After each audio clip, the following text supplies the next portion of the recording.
A little while ago, I stood at the tomb of the first Napoleon, a magnificent tomb of gilt and gold, where rested at last the ashes of that restless man. I looked at that tomb, and I thought about the career of the greatest soldier of the modern world.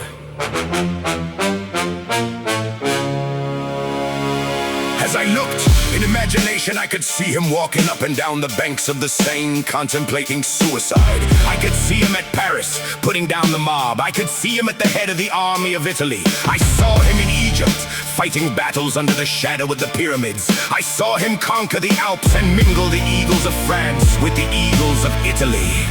Napoleon, Napoleon, built an empire on the sand.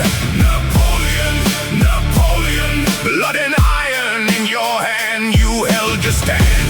Crowned a king, put Europe in a cage. Now you're sleeping in the dust, just a shadow on the page.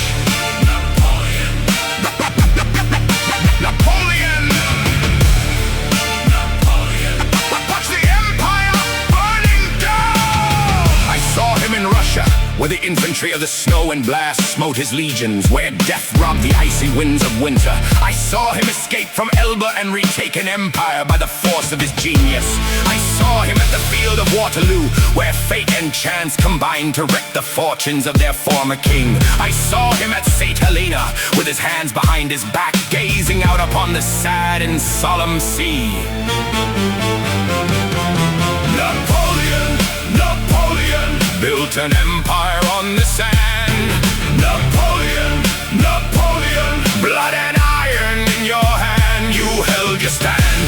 Crowned a king, put Europe in a cage. Now you're sleeping in the dust, just a shadow on the page.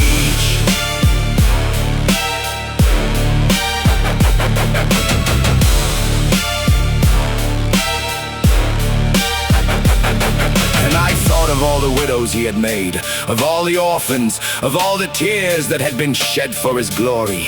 And I thought of the woman, the only woman who ever loved him, pushed from his heart by the cold hand of ambition. And I said to myself as I gazed, I would rather have been a French peasant and worn wooden shoes, and lived in a little hut with my wife knitting by my side, and my children upon my knees with their arms around my neck. I would rather have lived and died unnoticed and unknown except by those who loved me, and gone down into the voiceless silence of the dreamless dust, than to have been that imperial impersonation of force and murder, who covered Europe with blood and tears.